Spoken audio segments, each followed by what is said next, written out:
كل سنة وانتم طيبين وبألف خير وصحة وسلامة يا رب. دايما أيامكم كلها بركة وسعادة.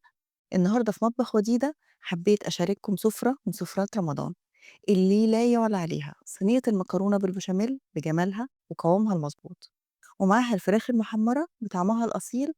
أكلة بتجمعنا كلنا وبتفكرنا بدفى البيوت ولمة العيلة اللي بنستناها من السنة للسنة. وقبل ما نبدأ في تفاصيل صينيتنا، حابة أفكركم لو حابين نفضل دايما مع بعض ونحيي تقاليدنا الجميلة في الأكل واللمة، يسعدني جدا انضمامكم لعيلتنا في مطبخ وديدة بالاشتراك في القناة وتفعيل الجرس. وطبعا اللايك الجميل منكم هو اللي بيدينا الدفعة إننا نستمر ونقدم ما هو راقي وأصيل. يلا نبدأ. أول حاجة إحنا بنسلق المكرونة. دي حطيت مَيّة على النار بتغلي وهاحط فيها نُص معلقة ملح وكيس مكرونة قلم ونخلّيه يستوي 3/4 سِوَى، إحنا مش عايزين سِوَى كامل علشان لسه بيدخل في الفرن فبيستوي أكتر، مش عايزين تبقى المكرونة مهرية، تبقى ماسكة نفسها كده وحلوة. كده هي استوت 3/4 سِوَى.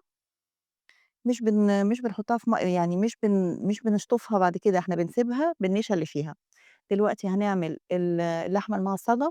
دي معلقة زبدة، أنا حاطة الزبدة في التلاجة فعشان كده هي ماسكة نفسها. معلقة زبدة، ودي ربع كيلو لحمة مفرومة. هننزّلها ونخلّيها تتشوّح شوية كده لحد ما تنزّل، هي أصلًا بتنزّل مَيّتها وتنشفها تاني، بتنشف يعني تاني المَيّة.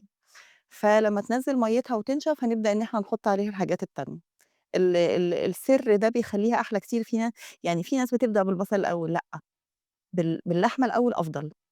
كده هي اللحمة كلّها اتشوّحت ونزّلت شوية مَيّة ونشفت المَيّة اللي فيها تمامًا، فهنبدأ إن إحنا نحُط بعد كده البصل. دي بصلاية متوسطة مبشورة هننزل عليها كده، ودي جزراية بالجزر على فكرة جرّبوها هتعجبكم جدًا. جزراية مبشورة هننزّلها مع البصلة كده، بتدّيها طعم وريحة ولون تحفة أوي، لو جرّبتوها هتحبوها جدًا. يعني بتكتّر اللحمة وفي نفس الوقت طعمها حلو جدًا ولونها بيبقى في المكرونة البشاميل تحفة، فجرّبوها هتحبوها أوي. كده إحنا حطينا التوابل ملح وفلفل أسود ورشة قرفة.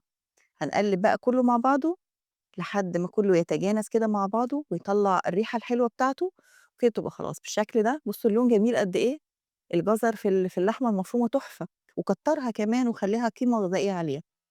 دلوقتي إحنا هنعمل البشاميل. إحنا بنعمل لكل معلقة دقيق معلقة زبدة أو سمنة، فدي تقريبًا 4 معالق. الزبدة دي 4 معالق زبدة، وهنحط عليهم 4 معالق دقيق، 4 معالق كبار مهرّمين، ونقلّبهم كويس أوي لحد ما ريحة الدقيق تطلع، وبس ما ياخدش لون أوي، يعني عايزة لونه دهبي فاتح، مش عايزاه غامق. بالشكل اللي أنتم شايفينه ده، كده اللون تمام أوي عاجبني، فهو اللون ده اللي أنا عايزاه، مش عايزاه أغمق من كده. هنبدأ بقى، أيوه هو ده، بس هو مش باين في الكاميرا أوي، من بعيد بيبان. هنبدأ ننزل بلتر لبن، أي لبن، لبن العلب أو لبن العادي، الاتنين حلوين. هننزل باللبن، وطبعًا في الوقت ده إحنا باستمرار هنقلِّب عشان ما يكلكعش.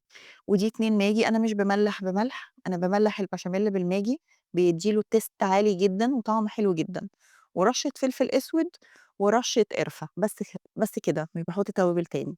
هو الاتنين الماجي والفلفل الأسود والقرفة رشّات صغنّنة أوي، ونقلِّب بقى لحد ما القوام كده يتجانس ويتقل شوية صغنّنة، أنا باحبه خفيف مش تقيل. ودي علبة قشطة، يا قشطة عادية من العلب دي، يا قشطة اللبن، بس للأسف هنا ما فيش لبن أصلًا اللي هو حليب زي اللي في مصر، فأنا باضطر إن أنا أحط القشطة دي. بس قشطة اللبن وش اللبن هتبقى تحفة جدًا. فنقلِّب كده لحد ما ياخد القوام المضبوط، بالشكل ده هو حلو، أنا مش حاباه يبقى تقيل. هنبدأ بقى إن إحنا نطبّق الصينية. في صينية بايركس أو أي صينية عندِك، بنحط شوية كده 3، 4 مغارف تحت خالص بشاميل.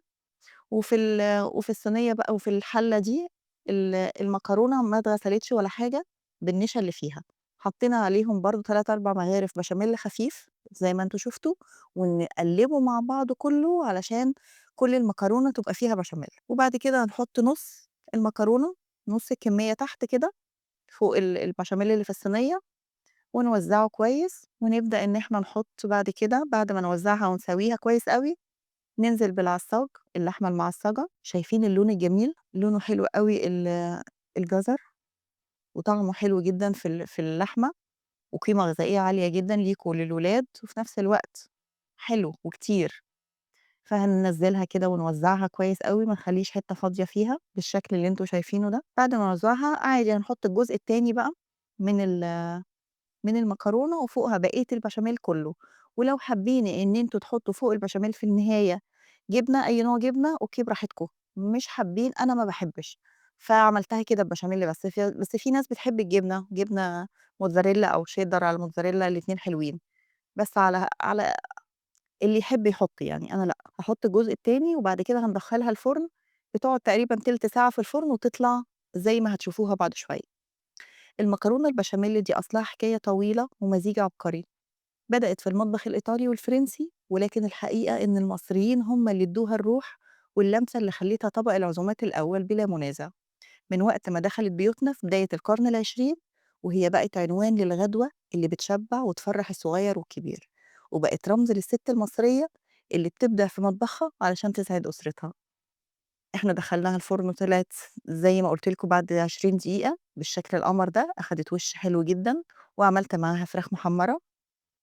الفراخ المحمرة دي برضه هبقى أعملها لكم مرة. أنا بسلقها وبحط على الدقيق شوية توابل كده وبقليها في الزبدة أو سمنة بلدي بالشكل اللي بتطلع بالشكل الحلو ده، لونها ذهبي وأخدة cover مقرمش حلو أوي وطعمها يجنن. والمكرونة البشاميل اللي هتشوفوها دلوقتي بقى هي اللون حلو جدًا من فوق، هتشوفوها دلوقتي وهي بتتقطّع juicy جدًا، طرية أوي بصوت تقطيع. هتعرفوا إنها أصلًا juicy أوي، أوي وطرية، والبشاميل الخفيف هو اللي بيدّيها الطراوة دي. لو البشاميل على فكرة تقِل أو تقِّلتوه أكتر بيخلّيها تنشف شوية أو تجمد شوية. بُصّوا قد إيه هي طرية وjuicy، طرية جدًا وjuicy جدًا، طعمها حلو جدًا وطالعة من الفرن تجنن. إحنا على فكرة يا جماعة دلوقتي بعد الفطار، الناس اللي هتقولوا أنتِ بتاكلي إزاي؟ لأ، هو الأكل خلص بالضبط على الأذان، فإحنا دلوقتي خلاص بعد الفطار. فأنا حبيت أصوّر يعني وبعد كده هنقعد ناكل، بس أنا أكلت وأنا باكلمكم أصلًا يعني. حلو أوي، وأنا باحب آكل جدًا وهي سخنة مولعة كده، طرية وjuicy ملهلزة كده، مليانة بشاميل وجميلة. على فكرة هي أذواق، اللي بتحب يعني في ناس بتحب المكرونة البشاميل تبقى قطع، يعني خرطات كده مستقيمة ومتساوية. اللي حابين يبقوا كده، أولًا يتقّلوا البشاميل شوية، تاني حاجة إنهم يسيبوها في الصينية شوية مثلًا نُص ساعة والّا حاجة تمسك نفسها وتتقل. كده لمّا يقطّعوها مش هتطلع juicy كده بقى وطرية لأ، هتبقى ماسكة نفسها وقطع. فاللي بيحب كده أوكي براحته، لكن أنا باحبها ملهلزة وطرية أوي كده. شايفين قد إيه جميلة؟ حلوة جدًا، هتعجبكم جدًا وهتعجب الولاد أوي. وجرّبوا زي ما قُلت لكم، جرّبوا في اللحمة المفرومة جزرة، هتكتّرها وتدّيها قيمة غذائية وتدّيها لون حلو. دي الفراخ المتحمّرة بُصّوا قد إيه حلوة، آخدة cover حلو جدًا وطعمها كان حلو أوي. وأدي صينية المكرونة طلعت من الفرن واخدة اللون المضبوط، والفراخ المحمّرة جاهزة تزيّن سفرتنا وتفتح النِفس. ريحة الأكل السخن في أيام رمضان ليها تأثير تاني خالص على القلب. جرّبوها بنفس الطريقة دي وإن شاء الله تعجبكم وتعجب كل حبايبكم. دايمًا بيوتكم عامرة بالخير والبركة. بألف هنا وشفا.